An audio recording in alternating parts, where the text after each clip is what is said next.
Now, these intellectual substances must be capable of willing. There is in all things appetite for the good, since, as the philosophers teach, the good is what all desire. In things devoid of knowledge this desire is called natural appetite, thus it is said that a stone desires to be below. In things having sense knowledge this desire is called animal appetite, which is divided into concupiscible and irascible. In things possessed of understanding it is called intellectual or rational appetite, and this is will.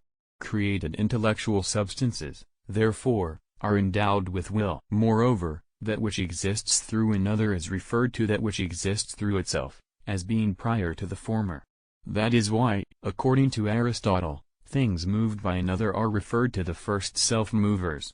Likewise, in syllogisms, the conclusions, which are known from other things, are referred to first principles, which are known through themselves.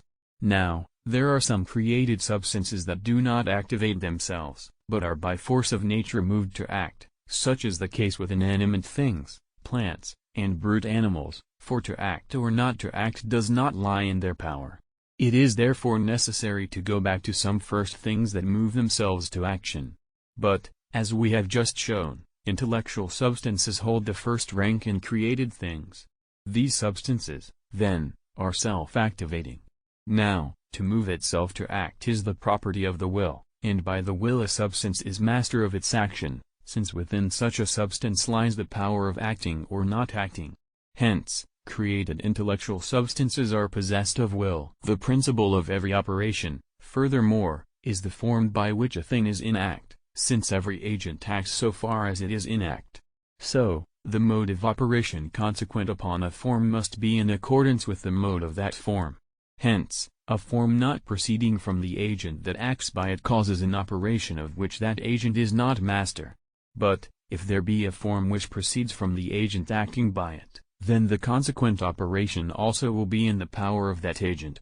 Now, natural forms, from which natural motions and operations derive, do not proceed from the things whose forms they are, but wholly from extrinsic agents.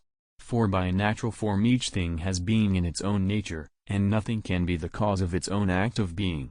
So it is that things which are moved naturally do not move themselves. A heavy body does not move itself downwards, its generator, which gave it its form, does so. Likewise, in brute animals the forms sensed or imagined, which move them, are not discovered by them, but are received by them from extrinsic sensible things, which act upon their senses and are judged of by their natural estimative faculty. Hence, though brutes are in a sense said to move themselves, inasmuch as one part of them moves and another is moved, yet they are not themselves the source of the actual moving, which, rather, derives partly from external things sensed and partly from nature. For, so far as their appetite moves their members, they are said to move themselves, and in this they surpass inanimate things and plants, but, so far as appetition in them follows necessarily upon the reception of forms through their senses and from the judgment of their natural estimative power, they are not the cause of their own movement, and so they are not master of their own action. On the other hand, the form understood, through which the intellectual substance acts, proceeds from the intellect itself as a thing conceived, and in a way contrived by it, as we see in the case of the artistic form, which the artificer conceives and contrives, and through which he performs his works. Intellectual substances, then, move themselves to act, as having mastery of their own action.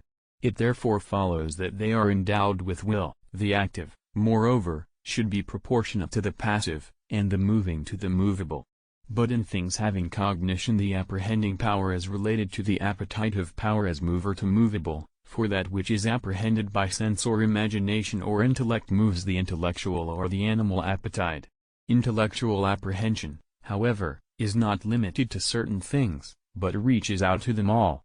And this is why Aristotle, in De Anima 3, says of the possible intellect that it is that by which we become all things. Hence, the appetite of an intellectual substance has relationship to all things, wherefore Aristotle remarks, in Ethics 3, that appetite extends to both possible and impossible things. Intellectual substances, then, are possessed of will,